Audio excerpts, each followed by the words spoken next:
je ne sais pas si je vais finalement répondre à ce que Pascal vient de décrire, mais j'aborde quand même la place de l'indice de progrès véritable dans un ensemble qui est le but de ma présentation. Hier, Louis Favreau puis Dominique Bourg ont fait un portrait assez court, mais quand même déjà assez frappant des différentes crises auxquelles nous nous confrontons en matière d'environnement et de société. Je ne répète pas ça, je vais tout simplement ajouter un élément. Je suis la personne qui est intervenue pour demander si Dominique Bourg avait un échéancier dans sa présentation et je n'ai pas eu de réponse. Je posais la question à cause des travaux du Club de Rome pour lesquels l'échéance c'est 2025-2030. J'étais là à l'origine, je suis l'évolution de ces travaux. Ils les ont mis à jour 2 fois pendant les 40 ans d'existence des travaux de halte à la croissance. Et ça n'a rien changé pendant les 40 dernières années. Vous voyez les courbes, il y a 5 paramètres et les courbes commencent à infléchir de façon désastreuse vers 2025-2030. Ça, c'est juste le schéma d'à peu près 200 équations par des informaticiens chevronnés de Massachusetts Institute of Technology pour le travail. Mais en 2012, pour le 40e anniversaire, après 2 mises à jour par les auteurs eux-mêmes, un physicien australien a mis à jour les données. C'est un graphique pour le 30e anniversaire, et je ne sais pas pourquoi ils ne l'ont pas mis à jour pour le 40e, mais ça ne change rien. Les lignes solides, c'est où vont les données réelles sur 30 ans, et juste l'extension fait 40 ans, et nous sommes directement dans la trace projetée par le Club de Rome il y a maintenant 40 ans. La trace, c'est l'ellipse noire, c'est le 2030 pour Graham Turner ici, là, qui suggère que 2030, là, c'est vraiment, on a déjà passé l'infléchissement d'au moins une des courbes. J'ai mis 3 citations de l'auteur Graham Turner dans cette présentation. Je ne les lirai pas et vous n'aurez pas le temps de les lire. C'est pour les gens qui vont vouloir avoir accès plus tard. Finalement, il insiste tout simplement sur ce que je viens de dire verbalement, que les données réelles sont conformes et quasiment identiques aux projections d'il y a 40 ans. Et jamais mis à jour dans le sens, jamais changé. L'accent est mis sur un détournement de fonds économiques dans la société à la suite de la hausse du prix des ressources naturelles non renouvelables. C'est le déclencheur du système d'effondrement qui est décrit par le Club de Rome. Et ce que Turner ajoute comme petit élément, les changements climatiques ne sont même pas le problème, et ils vont se régler autrement. Le problème est vraiment les ressources naturelles non renouvelables, surtout le pétrole. Le problème, c'est que le fait que ces projections aient été très, très intéressantes il y a 40 ans, qu'elles aient été entériné par de la recherche sur les données réelles, ça ne donne rien. L'échec est quasiment complet pareil. Et je vais prendre une série de travaux d'agences qui travaillent dans le domaine de l'énergie. C'est Marcus Herman et pas Herman Marcus, qui va me suivre avec la question du marché de carbone. C'est dans ce contexte-ci que ce marché-là s'insère. Je prends à différents niveaux 4 agences. Et ce qui est fascinant, et c'est explicite, reconnu, il commence avec une projection de la croissance attendue dans les prochaines années, c'est 25 ans à peu près pour chaque projection. Une fois donnée la croissance qui va avoir lieu, il calcule l'énergie nécessaire pour soutenir cette croissance-là. Il projette donc que l'énergie va se trouver et il présume, c'est clair, que le prix ne montera pas trop parce que si le prix monte, on est dans le trouble. Alors, l'AIA, l'agence internationale mise en place par l'OCDE, c'est 2008, mes graphiques, je suis en train de lire un document qui est la source de ça, mais 2012 ne change rien. Ici, vous avez le graphique et c'est pour la projection du prix du pétrole. Il ne faut pas que ce soit trop fort. 2005, il projette un prix qui est le prix actuel jusqu'en 2030. 2007, il monte le prix un peu parce que le prix a monté. Et 7, 8, 9, constamment, mais la projection sur 30 ans, sur 20 ans, est toujours stable. Ça ne se peut pas que le prix monte, dit l'Agence internationale de l'énergie. En 2008, ils ont changé le système pour arrêter de baser les projections énergétiques sur les projections de croissance. Et ça a monté un peu, mais vous remarquerez, 2008, là, ils sont à 100 $ comme maximum en 2030. On a frappé 148 $ la même année. Donc, peut-on se fier à cette sorte de projection-là? Ici, on a des projections sur la production, pas le prix. On a besoin de pétrole parce que les projections disent que la croissance exige plus de pétrole, surtout pétrole. La projection, la ligne en haut, c'est l'agence internationale. Les 3 projections en bas sont d'un institut en Finlande qui travaille sur le pic du pétrole. Il y a 3 scénarios et voici ce que constate l'Institut finlandais. Ils ont fait 4 projections et en dépit de tous leurs efforts pour faire tout ce qu'ils pouvaient imaginer comme optimistes, les données réelles étaient en dessous de leurs 4 projections. Ça, c'est l'agence internationale. Les Américains ne sont pas en reste, et c'est une agence pour les données internationales. Ici, c'est un autre chercheur canadien, cette fois-ci, géologue, David Hughes, qui a pris premièrement les données réelles. Voici les données réelles pour le monde en termes de consommation.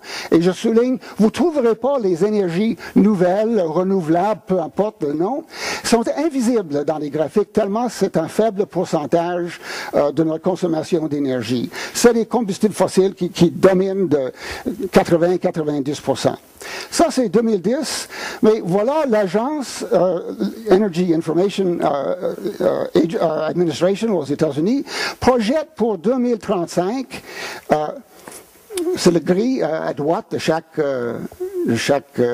graphique, une augmentation de 44% de la consommation d'énergie d'ici 24 ans, ça date de 2012, je crois.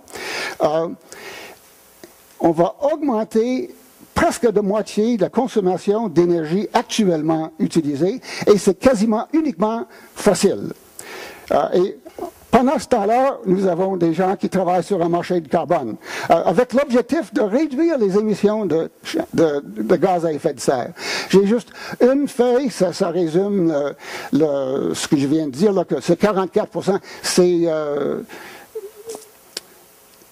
c'est assez impressionnant. L'administration américaine est convaincue que voilà ce qui va nous arriver. C'est nécessaire, nous, le monde entier. On a une agence canadienne, l'ONA, basée à Calgary. J'étais à une consultation de l'agence en 2006 et c'était frappant. Ils sont arrivés avec 3 projections. C'était une consultation pour la publication en 2007, dont je tire ces graphiques-ci. Leur prix pour 2 des projections était inférieur et de beaucoup au prix du moment. Et leur projection maximale, qui était à 85 $, a été dépassée 2 ans plus tard par le double quasiment. Et on disait, ils n'ont aucune idée de ce que c'est qu'un scénario du pire. Voilà 2011, ils sont fidèles à leurs expériences. On projette maintenant une croissance. La croissance est là. La croissance, il n'y a aucun scénario où la croissance pourrait s'arrêter. Et il n'y a aucun scénario où le prix pourrait être vraiment tellement difficile que ça nous mènerait à des effondrements. Et voilà la projection de la consommation. Je n'ai pas de chiffre sur le pourcentage. Mettons 30%, 40%, je ne sais pas. ce qui est frappant pour arriver au Québec, parce que c'est dans le titre de ce qu'on veut ici, on est en pleine consultation actuellement de la Commission sur les enjeux énergétiques. Et cette commission-là, dans son document de consultation, se fie aux projections de l'Office national de l'énergie du Canada. Et si on regarde, c'est illisible, je le mets tout simplement parce que je n'ai pas de calcul, mais ce qui est lisible est en bas. C'est la consommation d'énergie projetée sur 17 ans, en 2030, on va augmenter notre consommation d'énergie selon l'adaptation des données de l'ONE par les données du MRN, le ministère des Ressources naturelles ici. On va augmenter de 28%. Et si vous regardez ici, en 2030, nous allons avoir cela comme élément de consommation. Et le pétrole va être plus important en termes absolus qu'il ne l'est aujourd'hui, même s'il baisse de 39 à 37. Donc, j'ajoute comme troisième élément qui n'est pas dans le document, les changements climatiques. On va augmenter nos émissions de 25% aussi. Une augmentation de 25% des combustibles fossiles d'ici 2030, selon la commission qui dit que c'est comme ça que ça va être. Et son mandat, le titre, c'est premièrement, on va réduire les émissions de gaz à effet de serre. Ils vont les augmenter de 50%, à moins de renverser complètement les projections, et ce qu'ils pensent possible. Et devenir indépendant. Ils voudraient être indépendants sur le plan énergétique, pas être indépendants des fossiles, indépendants des fossiles importés. Donc, ils présument, j'imagine, que pour rencontrer ces projections-là, qu'on va exploiter Anticosti, on va exploiter le bassin du Saint-Laurent, etc. Mais voilà les données, c'est direct du document, et ils nous consultent sur comment réduire nos émissions de gaz à effet de serre. Ils ont une page dans le document, je cite la page quelque part, à l'effet que c'est quasiment inimaginable ce qui est nécessaire pour atteindre le moins 25%, qui est l'objectif du gouvernement marois. Tout ça dans un contexte que tout ce monde-là sait, que les dernières récessions ont été quasiment sans exception le résultat de hausse du prix du pétrole. Et ça, c'est un graphique qui donne différentes... C'est le pourcentage des dépenses, le pourcentage du PIB dépensé pour les ressources en énergie. C'est carrément direct. Il y avait des éléments politiques, quelques guerres au Moyen-Orient, mais c'est rendu que ce n'est plus des éléments politiques, c'est, je propose, des éléments du pétrole. Et je termine en termes de marché de carbone, l'échec de Copenhague, comme vous voulez. Ceci, c'est les 12 premières entreprises qui figurent sur les 500 plus grandes entreprises du Fortune 500. 11 des 12 entreprises sont automobiles et pétrole. L'exception, c'est Walmart. Alors, j'arrive maintenant à ce qu'on peut avoir comme approche pour comprendre le mal-développement que je viens d'esquisser rapidement. Comme commissaire, j'ai calculé l'empreinte écologique. Si toute l'humanité vivait comme le Québec, ça prendrait 3 planètes. Les données venaient direct de l'Institut de statistique. Il a fallu aider l'Institut de statistique avec des données environnementales parce qu'il n'en avait pas en 2007. Maintenant, l'Institut est équipé, ça ne change rien, l'empreinte ne change pas. C'était 9 mois de travail, c'était pas quelques clics sur un écran, c'était 9 mois de travail d'un comptable et un économiste. Ça prendrait 3 planètes. Ça, c'est l'humanité. On est en dépassement depuis 1985, l'empreinte écologique de la planète. Et voilà de quoi ça a l'air la planète vue de la Lune. Chaque pays représenté par l'importance de son empreinte écologique. On voit les inégalités sociales et non seulement environnementales. Intéressant ce graphique-ci parce que c'est un graphique qui met ensemble les enjeux sociaux et les enjeux écologique. En bas, c'est l'effort des nations qui n'arrivent pas à atteindre l'indice de développement humain des Nations Unies en 0.8 en 2004. Ils ont mis 0.7 maintenant pour en inclure plusieurs. Et verticale, c'est l'empreinte écologique. Vous remarquerez, c'est un ami qui m'a fait ça, là, et je ne suis pas capable de l'enlever, mais il y a un seul pays en 2004 qui rentrait dans le carré, qui avait un indice raisonnable et qui respectait l'empreinte écologique, c'était Cuba. Et pour Cuba, l'indice de développement humain était basé sur un PIB estimé, parce qu'il n'y en avait pas accessible. Si c'est, page titre d'un rapport de 2009, 2 prix Nobel de l'économie et une sommité en économie de France, Fitoussi, ils ont publié un document de 200 pages montrant tout ce qu'il y a de faiblesses et de mauvaises indications venant de notre recours au PIB comme guide pour nos prises de décision politiques. Le PIB est tout à fait correct pour ce qu'il mesure, mais qu'on l'utilise comme on l'utilise pour n'importe quoi d'autre, surtout pour l'avenir de notre économie et de notre société. Stiglitz est très clair, c'est absolument pas une bonne idée. J'ai suivi le site de Stiglitz pendant à peu près 1 an après ça. Lui-même ne s'adapte pas. Le PIB est toujours sa référence. Mais ça vaut vraiment la peine parce que c'est le contexte pour mes commentaires qui répondent à l'invitation. J'ai écrit ce livre-ci. C'était 2 ans de travail avec un stagiaire qui m'a aidé dans les aspects économiques. Je l'ai écrit pour les économistes qui ne le lisent pas. Mais c'est un effort de prendre une quinzaine de secteurs de notre société, notre activité comme population, et pour essayer d'identifier et monétariser le coût des impacts de nos activités. Je mets en bas ici un lien pour une synthèse de la brique. Et ici, je mets en bas une synthèse, un lien pour un document que j'ai écrit qui souligne toutes les faiblesses de ce travail. La dernière fois que j'ai vu Robert Smith, il était contre l'idée de proposer, de calculer, d'utiliser un IPV. Ce que je comprends de son opposition, c'est qu'on n'est pas capable de respecter les normes qui viennent de décrire utilisé par StatCan, par l'ISQ et par d'autres, en faisant un IPV, parce que l'IPV a comme objectif de corriger le PIB pour qu'il devienne quelque chose d'utilisable dans la prise de décision.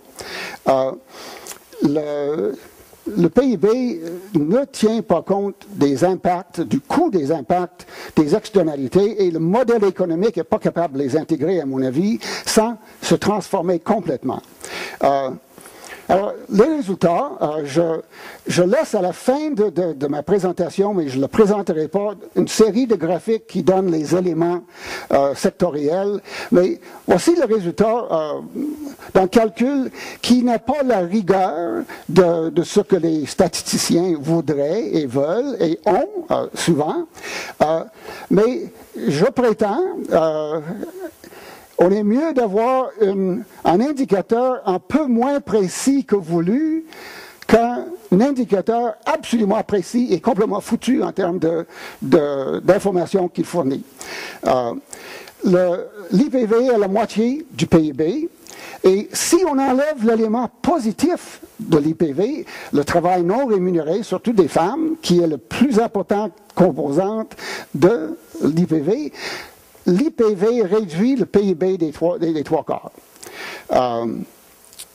Ici, j'ajoute la somme des coûts, des impacts environnementaux et sociaux.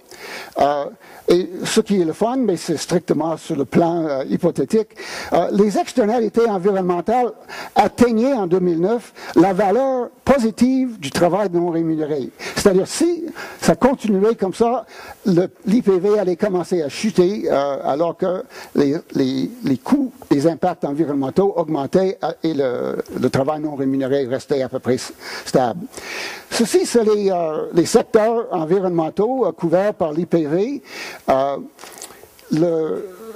Le facteur le plus important, c'est les changements climatiques. C'est 45 milliards de dollars qu'il faudrait escompter en regardant notre bilan économique. Et ça n'est que pire aujourd'hui. les données sont toutes jusqu'en 2009, basées quand même sur 40 ans.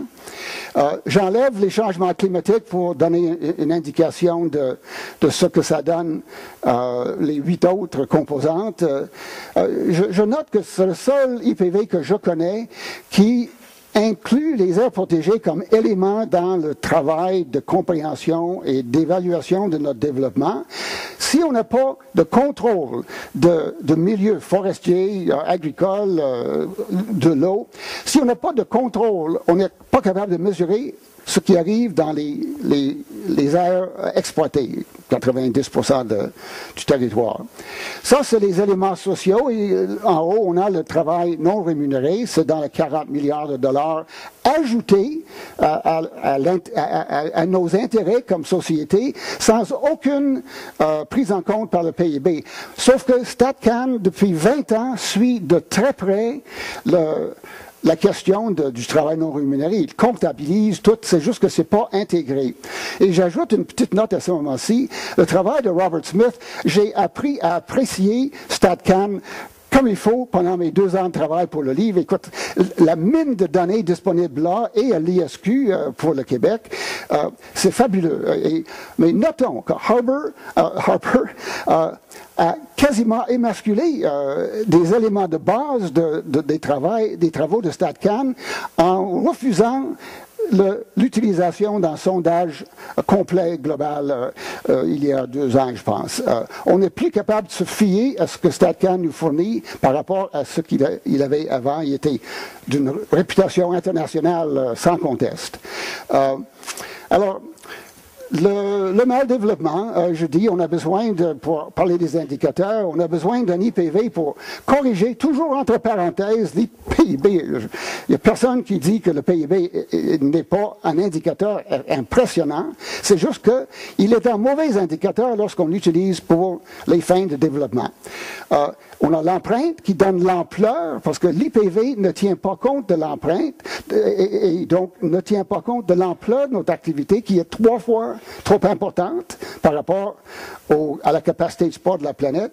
Et l'indice de développement humain des Nations Unies est ce qui fournit un peu une idée, la carte d'ailleurs du monde transformé, donne une idée du défi sur le plan humain. 3 ou 4 milliards de personnes dans une pauvreté inacceptable, alors que nous sommes déjà en dépassement. Alors, je note que le colloque utilise beaucoup la notion de développement durable. Je ne l'utilise plus. Moi, j'étais Monsieur Développement durable pendant 20 ans. Le groupe que je présidais a publié la version française internationale du rapport Brundtland. On l'a republié. J'étais commissaire au développement durable, sous-ministre au développement durable. C'est fini. Il n'y a plus aucune raison d'avoir la confiance de 87 qu'avait la commission Brundtland. Aujourd'hui, c'est trop tard.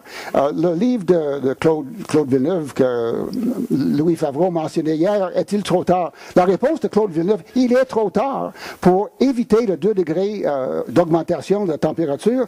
Mais Claude est très, très mal à l'aise avec ça. Et donc, il embarque dans un discours qui finalement ne change pas le fait qu'il est trop tard.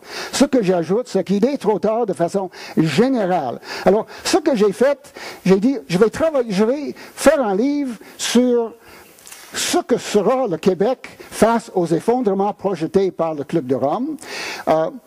Je présume ces graphiques-ci comme résumé de mon travail sur l'IPV.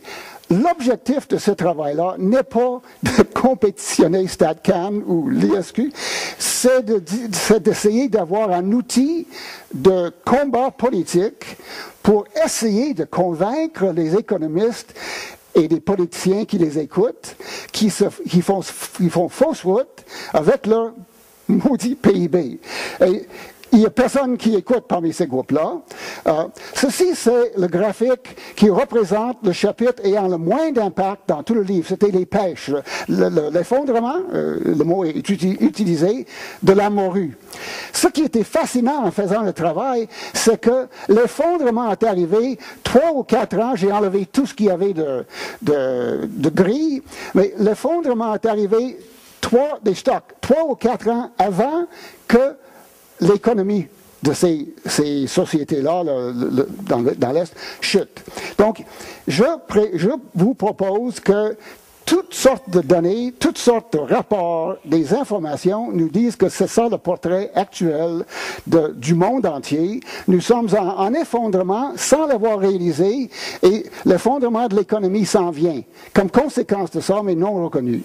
Alors, j'ai décidé de faire un projet de livre avec une dizaine d'autres auteurs et c'est pas évident de ramasser 10 auteurs hyper actifs, mais ça s'en vient début 2014, je pense. Et le contexte est non seulement cela, c'est une chute depuis 50 ans, calculée à partir des données. L'ISQ n'a pas de données pour le PIB avant 1984. Je ne connais pas les raisons techniques, mais c'est assez surprenant. Et ça, c'est un déclencheur, un analyste financier qui dit: pendant 100 ans, nous suivions la chute, la baisse du prix de toutes les commodités. En 2005, 2002, 2005, il y a une remontée qui est pour lui permanente et qui va marquer tout. Je vais terminer avec l'exemple de la Chine comme un défi. Et ça, c'est le graphique qui dit quand il y a une société qui atteint 15 000 $ per capita de PIB, ça commence à se calmer sur le plan consommation de ressources. Si je prends la Chine, et j'ai vu un chiffre pour le PIB per capita beaucoup moins que ça, mais pour pouvoir rentrer dans la norme historique, il faudrait qu'1,5 milliard de personnes doublent leur activité économique. Et ça ne marche pas. Je laisse ici, encore une fois, pour les gens qui voudraient consulter la présentation, la table des matières de ce projet de livre. La table des matières ne fait qu'identifier les secteurs de toute façon, mais qui dit le Québec va s'effondrer, le monde va faire face à des effondrements d'ici 10-15 ans. Comment le Québec va passer à travers, le titre de la présentation. Et à ma surprise, après tout ça, là, je suis assez impressionné. On a la moitié de notre énergie qui est là, permanente et capable de nous soutenir. Il n'y a pas une autre société dans le monde entier qui a autant de chances que nous si on le fait comme il faut. Ça, c'est en réduisant notre consommation de 50% en mettant le pétrole dehors. Alors, merci beaucoup.